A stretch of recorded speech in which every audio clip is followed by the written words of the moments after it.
What's up, guys, and welcome to Buckle Up Podcast with your host, Shablee McGinnis. How's everyone doing out there? I hope you guys are great. I am doing great. It's a few things I want to talk about on this podcast today. So if you're new to this podcast, go on and subscribe and like my podcast, Buckle Up. You don't want to miss this ride. I just came back from Hawaii, me and my husband. We had a beautiful 6 days out in Hawaii.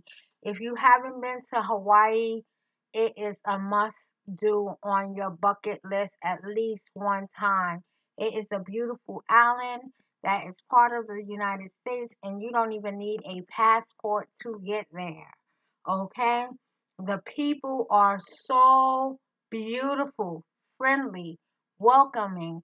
It's a lot of culture there in Hawaii.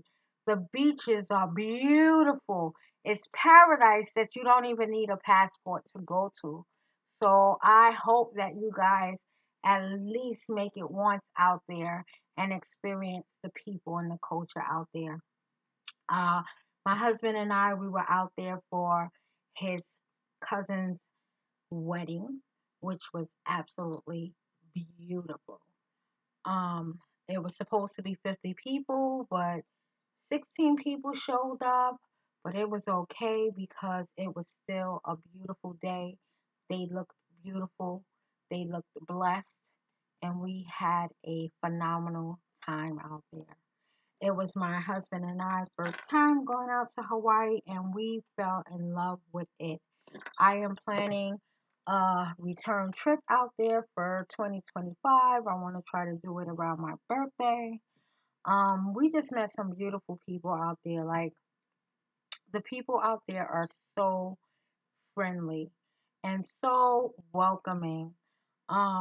We met a couple of people, exchanged numbers. So now when we go out there, we can reach out to them, and just build on a relationship with these people that we met out in Hawaii, Waikiki. Um, when we were there, of course, we went to my cousin's wedding, which again, like I said, was a beautiful, beautiful wedding. She looked stunning. It was very nice to witness their union, especially in a place like that.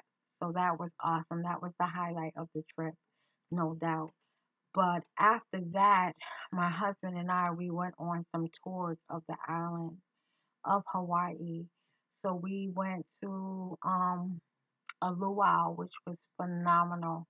One thing about the Hawaiian people, when you speak to them, they love to tell you a story. And I mean, it's so intriguing and so interesting and rich the way they give you information about their island and why they live there. And even people that are not originally from Hawaii but just moved to Hawaii, it's interesting when they tell you their story of why they moved there. So when you're speaking with the Hawaiian people, residents out there, they're really giving you a story. And it's so intriguing. So we went to a luau, which was absolutely beautiful. It was a fire show. They actually used the coconuts and showed us how they made fire from a coconut and what all the attributes that a coconut can do for you. So a coconut is a very vital thing. It could do a lot of things. Um, you can start a fire. You can make a boat with it. You can make a tool with it. To cook or to cut something. Um, you can make clothing with it. Um, Coconut. I didn't really know that it had a lot of attributes that you can really get out of a coconut besides drinking it and eating it. So that was very informative for us to see that part of the show of that tribe showing us how to make fire out of a coconut. And then you had the Hawaiian dancers out there. They are just so beautiful. And every entertainment piece that they did came with a story of they got to be how they came to Hawaii. how the ancestors came to Hawaii, how they feed off the land of Hawaii. It was just so, oh my God, mind blowing, so intriguing, and it's just these people are so amazing. Nothing but positive energy in Hawaii. Nothing but positive energy. So that luau was beautiful. Um, Toward the end of that luau, we had to get back to Waikiki, and we had to take an Uber there, and we didn't have a ride back, guys. So that was kind of scary because after the luau was over, I didn't really have any good connection to get us a cab from Lyft, Uber, to get us back. So I had to go in the front of the park to see if I can get some kind of network going where the gift shop was. And I was able to get a little bit of a network, but not much that would download to let me know um, if a car was able to come get us from the site. So good thing, like I said, the people are so friendly there that the cab driver, the Uber driver that took us there, he gave us his personal number. And once we waited out front of the park and watching people get into their rides and, get into their vans that brought them to the park and into their, getting into their vehicles, I'm like, okay, we got to get out of here because we are like 30 miles out of Waikiki, and we're in the rural part of Hawaii, and it's dark. It's not that it's getting dark, it's dark. And we did not want to get stuck out there. Thank God there was a taxi out there. But we didn't know if the taxi was waiting for someone to we didn't know if that taxi was waiting for their passenger to be picked up from there. So as my husband called the Uber driver and the Uber driver wasn't available to come back and get us, my husband went and asked the taxi driver, how much would it cost for us to get back to Waikiki, what have you.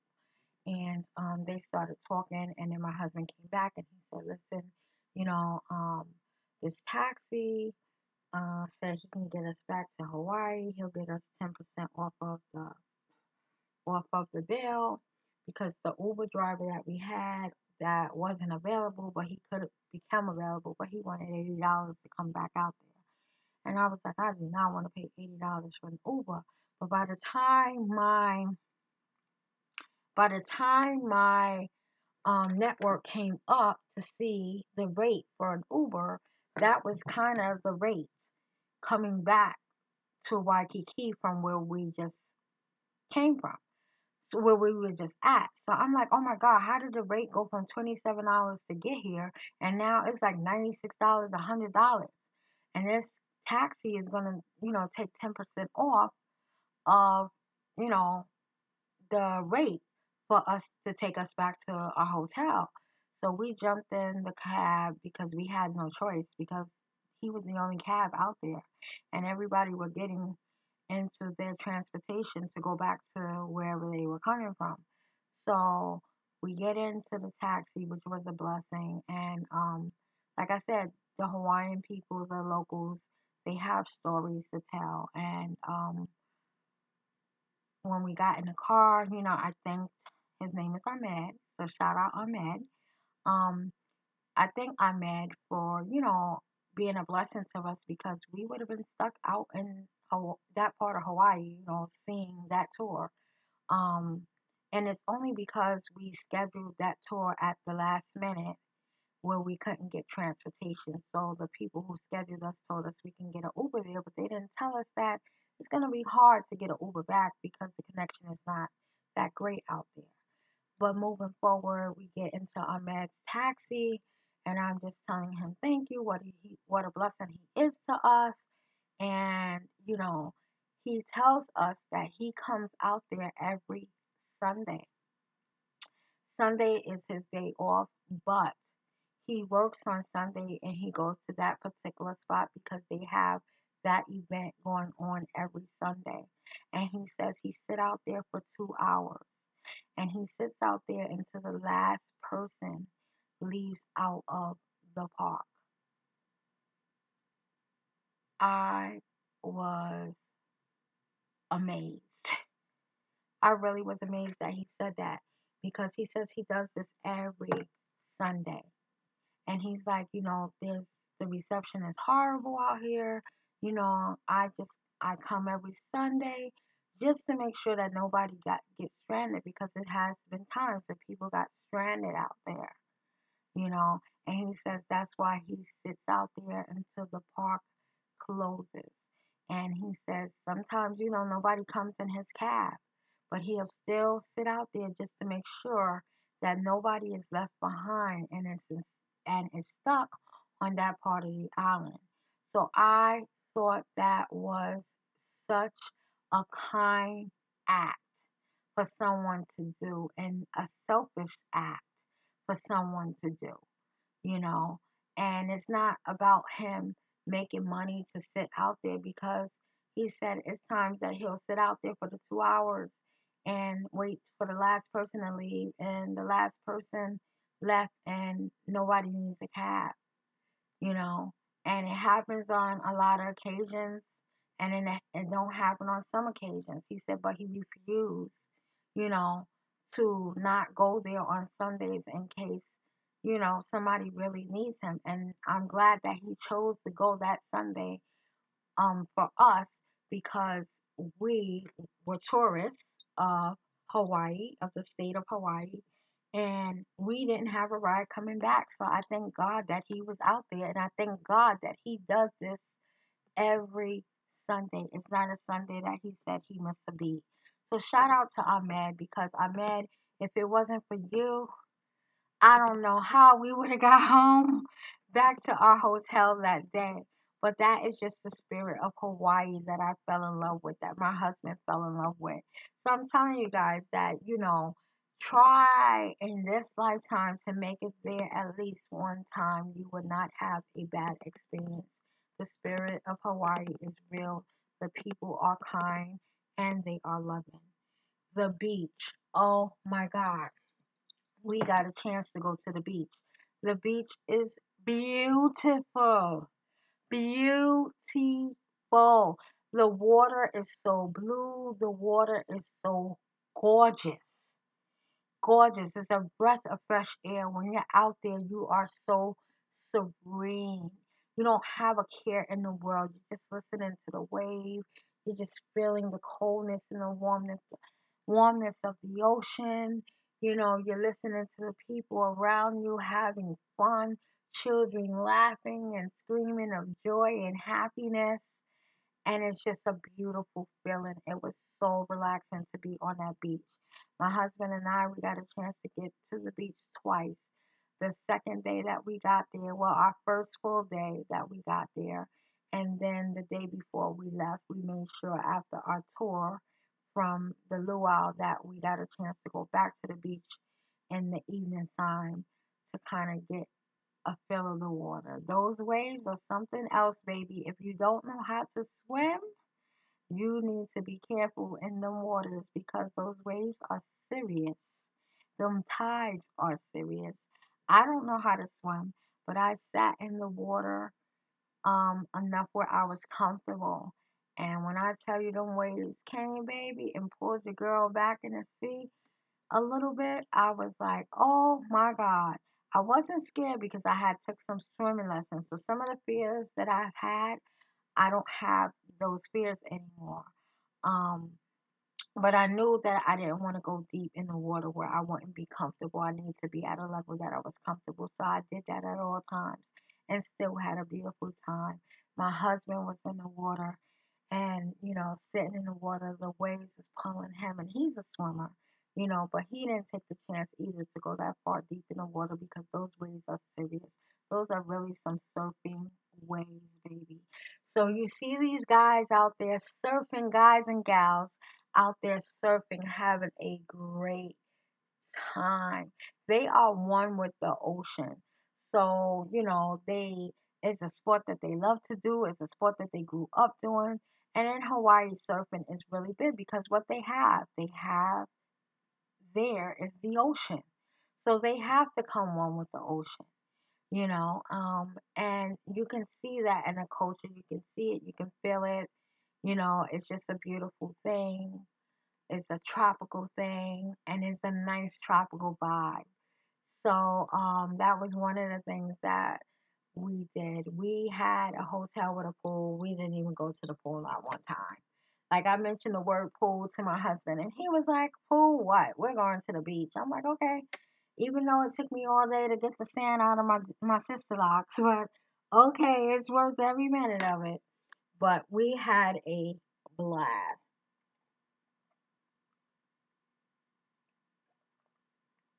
absolute blast. So I am planning my next trip to Hawaii. Sure is. Sure is. That is like my home away from home, I tell you. So I'm planning my next trip.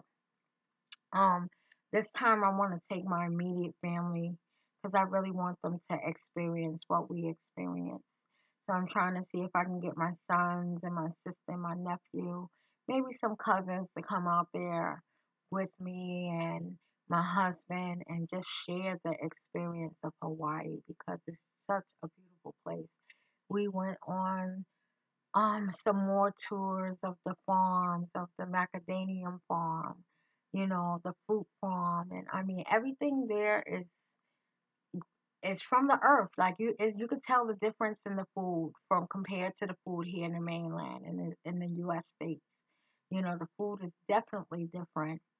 It's definitely more healthier because they don't have that additive and stuff like that. Yeah, it's commercial food that is out there because it is a state. So they do have McDonald's, Burger King, IHOP, Denny's, so you still get that kind of stuff in the city of Waikiki. But once you go out of Waikiki and you head out into the rural area, the farm area, it it's different. It's really different. There's a lot of farms and supermarkets out there, but they get their stuff fresh, and you can tell the difference. And their sugar is really sugar. Like I'm trying to figure out how I'm going to buy me some sugar from Hawaii where I know that it's pure cane sugar, and not this processed stuff that we have here in the States.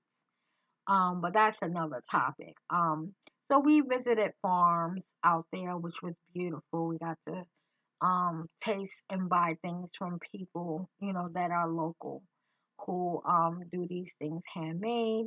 And like I said, everybody tells a story. We went into this jewelry section of the tour where this woman was selling pearls and she was telling us the difference of the pearls, saltwater pearls and water pearls. Saltwater pearls are black, yellow, and white, and they're basically that color and they're harsh because of the salt. But if you get water pearls, they're more softer, they cost less, they're much better. They don't have all the colors as salt water, but they can form their own colors. That this what makes them so much special. And when you go to Hawaii and somebody's trying to sell you pearls, it's very important to find out which kind of pearls they're trying to sell you.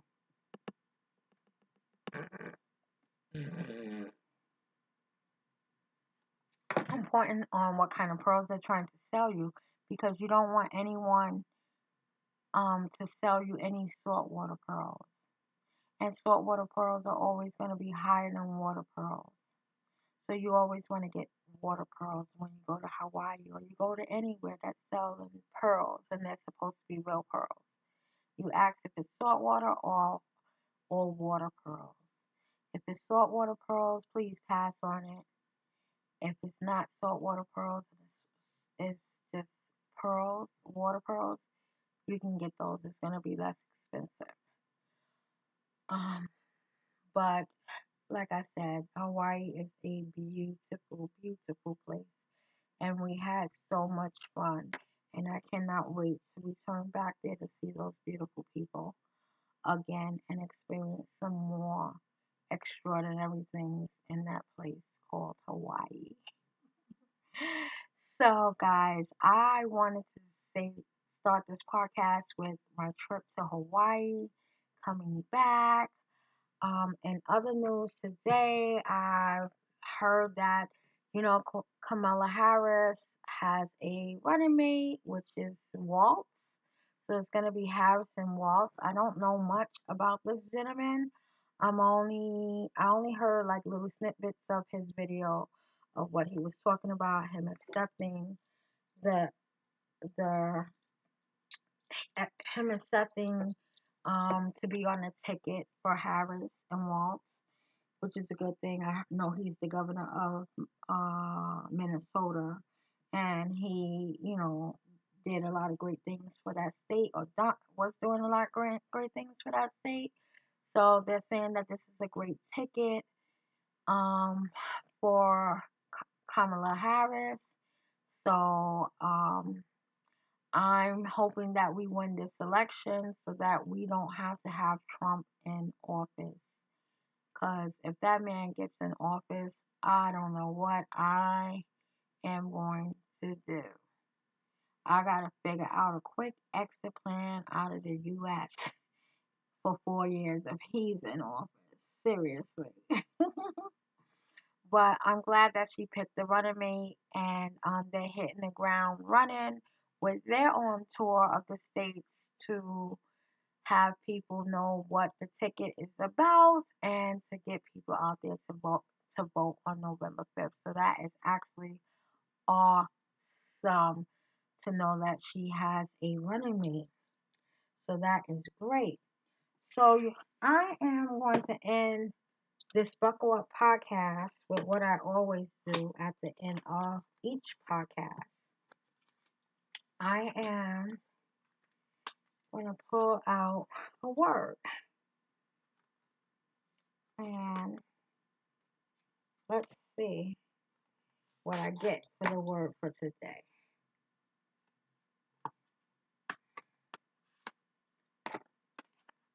So, she is clothed in strength and dignity, and she laughs without fear of the future. Proverbs 31:25. So, she is clothed in strength and dignity, and she laughs without fear of the future. So, what I get from this Proverbs 31:25, that, you know, you can be clothed in the strength and the dignity and the laughs that the Lord brings upon you. Meaning that He is armoring you in all those things: strength, dignity, and laughs. He covers you with those so that you can walk in your purpose, knowing that He is beside you. So you wouldn't have anything to fear because you know that God walks with you. So that's what I get out of this Proverbs 31:25. Walk in your purpose. And walk in your purpose with your head up high, your confidence intact, and know that you walk with somebody that is higher than yourself and that is a protector of yourself. And you're walking with his help on purpose. So I'm going to leave you with that. And I hope you guys are having a wonderful, wonderful day. Many blessings to you today and every day. And I'm just going to say goodbye for now. Thank you for listening to Buckle Up Podcast with your host, Shablee McGinnis. Bye for now.